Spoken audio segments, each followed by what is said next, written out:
Okay, let's start off this video showing the new bike my wife got. It's a 2015 Street Glide. It's a CVO. It's got Vance and Hines 2-in-1. It's dirty. She's been riding it. You can see the ghost flames in it. It's pretty darn cool. For factory custom. I mean, she's over the moon on it. Absolutely over the moon on this bike.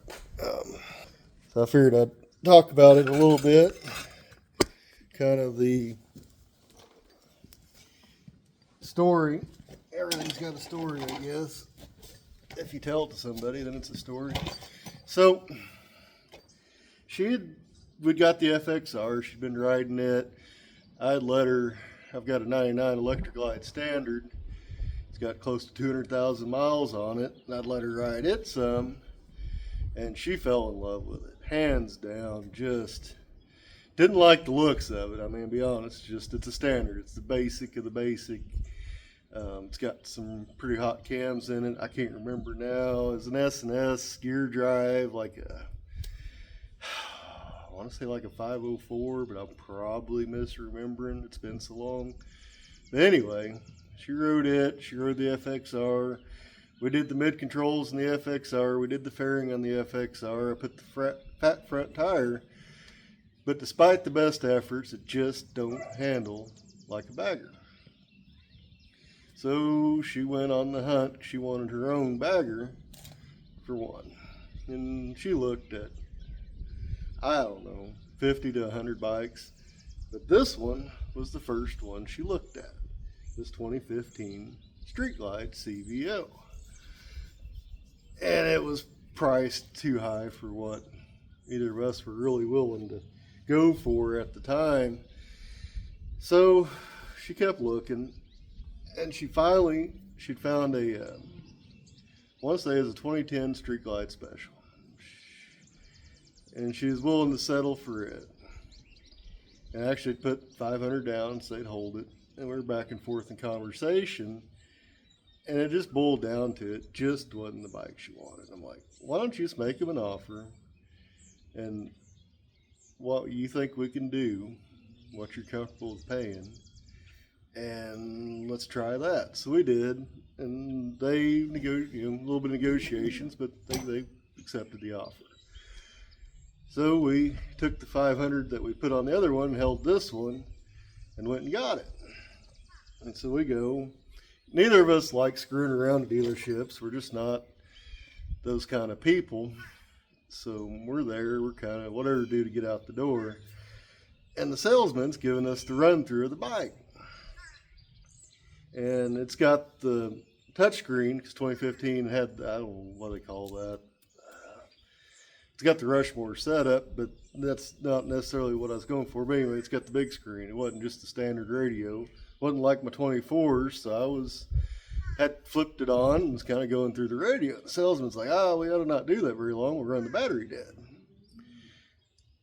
And immediately I'm like, well, that's kind of, I mean, yes, you leave them on long enough, you'll run the battery dead. But you should be able to go 10 minutes pretty easy, I would think, on a good battery. But I didn't argue with him. I just like, whatever. And so I stopped. And he started it. And here again, my brain went off, and I'm like, because it did that really slow before it kicked through. It wouldn't just throw the motor over. And I'm pretty dang sure 2015, especially the CVO, especially with the 110 motor, it would have compression releases.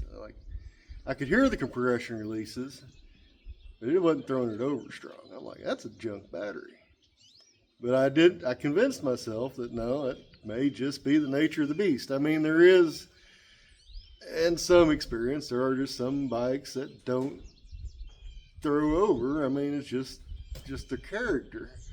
So I wrote it off. But in my mind, I really believed that it had a junk battery, and I should have, in retrospect, called him out on it, had him put a new battery on it, considering we were buying the stinking thing, but I didn't. So we've had it about 3 weeks now. And yesterday I needed to go get some parts from O'Reilly's. I need to restock on tire plugs and some tire grease because she had a flat on the side by side. I had a flat on my truck. And I wanted to patch the tires. And I was like, hey, you want to go ride with me since you've been wanting to ride anyway at any time you can get? So we roll the bikes out. I start up mine, and she goes to start hers, and it goes, ruh, and that's it. I'm like, huh, battery is junk. So I rolled out the side by side, fired it up. I jump started off the side by side because you're not, in theory, you're not supposed to jump start them off of bigger vehicles, or so that's the wives' tale I've always heard. So I've tried to stay within a realm of equal to equal for jump starting stuff. So we jump started it. We rode up to the local dealership, bought a battery, swapped it in the parking lot. End of the story, the battery's replaced. And I say all that to say, if your intuition tells you something, you probably ought to just go ahead and listen to it, because you're probably right. I don't know how many times in my life where I've had a gut feeling on something and I didn't act on it, just kind of went with it, and I regretted it later. That's kind of a case in point. I had a 2011 Ultra Classic. I had decided to do cams on. Now, this is granted, I would put a set of cams in a 2000 Softail, put a set of cams in a 99 Electric Glide, put a cams in a 2000 Wide Glide. So I've got some experience. Now, I'm no crack mechanic, but I got the tools, got the ability. But instead, I paid the local dealership basically double what a complete cam kit plus the extras that I would buy in labor for them to install the cams and do the tune for me, which I did all that. Got it home, rode it, and the first time me and the wife went, because that was back before she was riding again, we were riding double, and the motor was pinging. I called him up, the motor's pinging. Oh, there's no way you could hear her ping. It's like, I promise you, this motor's pinging. So I took it back to them, and they decided that it was something to do with the compensator sprocket, that I was basically just crazy, didn't know what I was talking about. And so anyway, they changed it, and it still did it. I'm still getting this horrific ping. So I had enough of it. It's like, I'm not going to rely on them now. I reached out on Harley Tech Talk, and I was telling the guys, here's my situation, what's your guys' opinions? And Jamie from Fuel Motive pops in, he goes, send me your tune, let me look at that. So I did. He emails me back, he goes, you're about 15 or 20 degrees out of time on this thing. Well, yeah, that's why it was pinging. So he sent me the new map, and that solved it. It's great. So I ride probably 1,000 miles. And then I get this, and I've actually got a video short of it. It's the 103 cam bolt broke, I think is what I got it called. Anyway, the cam bolt broke. It leaves some slap in there. It's a wonder I didn't do anything disastrous to this motor. This is horrible ticking. Horrible tick. And I brought it home and went through trying to identify the source of the tick. And I'm going through everything I can. So I didn't do adjustable push rods. I did the perfect fit. So I knew it wasn't a push rod adjustment. So I'm like, well, maybe it's a collapsed lifter, I mean, that can happen. I put in, which I regret that I took them out. I've still got them, but I put in a great set of S&S push rod or lifters. So I put in some new Screaming Eagles because I picked them up at the dealership as quick as available, and I didn't want the bike to be down. I mean, this was in the middle of July at this point. It's like I'm not going to have my bike tied up waiting. So I put the new lifters in, and while I was at it, I'd ordered new S&S rockers and rocker shafts in case if there was slop in those, which, to be honest, yes, they were noisy, but they were fine. I put all that in, fired it up, and it's still there. All right, so I pull everything. I pull the exhaust, pull the cam, and I say pull the cam. I pull the cover. I go to pull the bolt that holds the cam sprocket on, and the bolt just comes off. I didn't even turn it. I just touched it, and I pulled it off. Oh, I got a broke cam bolt. Awesome. So I tear it on down, get the cam out, and one of the few success stories I've had with easy out, I drilled it and I easy outed it. The guys at the dealership told me I was going to have to replace the cam. There's just no way that would ever work. Anyway, I did it, and I got a new cam bolt, and I put it all back together myself. And she's great. It's perfect. No complaints. I mean, it is what it was. I mean, it just... So with all that said, what happened on the install? The skeptical side of me, in all reality, when I had the bike done, the cams done by the dealership, it was the last week that it was going to be that dealership. They were being bought over by somebody new. My thought is it's the typical, it's Friday, 4 o'clock, works off at 5. Let's rush through this and get it out the door and be done. I don't think they went through, there's proper torquing procedure with that nut.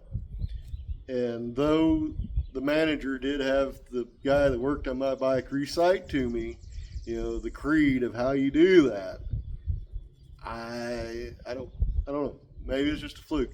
Maybe the bolt just sheared. Maybe because it's so stinking far out of time that it broke the bolt. I don't think so. I don't see the force because it'd have to have been a sideways force. And the gear turns this way. It don't go this way. So I don't know. What the cause was, I don't know. And I guess it don't overly matter because nothing horribly got broke. And I was only down a couple of days really going through all that. But there again, all that said, the second that I'd made up my mind that I was going to let somebody else do a set of cams for me, I kind of had that, I don't know why I'm doing this. I could save half the money, do it myself, and the sad part, it's something I enjoy doing. The reason I didn't is because I was scared of the tune. I'd never dealt with fuel injection tuning at that point. I've since, and there again, I will stress, I am no expert in tuning, but the PowerVision software is extremely user-friendly. There's another provider out there, it's called MyTune, and he has software that'll take your data logs and it works with your VR map settings, the readings that it gets from that, and then your knock readings. If you knock any pings, basically, it'll record that and it'll tell you at what RPM, what percent of power, and then at how much it had to correct. So you can kind of have a baseline to work with to adjust that timing to bring it back to a point where you're back in that scenario that's not going to force it into a corrective state because it's pinging. Now I say all that, somebody that knows what they're doing may hear that and tell me I'm stupid, and I wouldn't argue with them. I genuinely have yet to know any better. But that said, the bike, from my experience and my butt dyno, it did great. I didn't ever take it back to a dyno to see what sort of numbers it was putting, but after I'd went through the stuff I did, according to my butt dyno, it ran really good. We rode that thing quite a few miles. I mean, the last big trip we took on it before I traded it for that 24 Road Glide is we went to Wheels Through Time Museum. Zero trouble. We ate the highway down. It didn't matter. We were going. It was great. Anyway, that's kind of my update. A little bit of a story of why I think if you have a gut feeling on something, you ought to just go ahead and follow it through. Don't give in. Just stick to your guns. And that way, I guess, if it all else goes wrong, you ain't got nobody else to blame but yourself. And I won't throw any of the dealerships under the bus. The one that sold us the bike that they said was fully checked and serviced with a bum battery, and I won't throw this dealership over the coals, even though they're out of business, and sold a couple times now for a crappy tune and what I think to be a bad job on the cam install, which, there again, it all could have very well been stuff that would have happened to me on its own. And I know the 2015, buying a used bike, you never really know what you're getting fully. I mean, That's the risk with used, but the hell with the 2024s, they came out and they had the factory recall because they had a wiring issue where it was rubbing and shorting out and it'd kill the entire bike. New, used, you play the gamble. It's just whether or not you're willing to deal with it. Anyway, I hope you guys find the story enlightening and have a good Sunday. I've got ribs on the smoker and gonna have a pretty good Sunday, I do believe. Bye, y'all.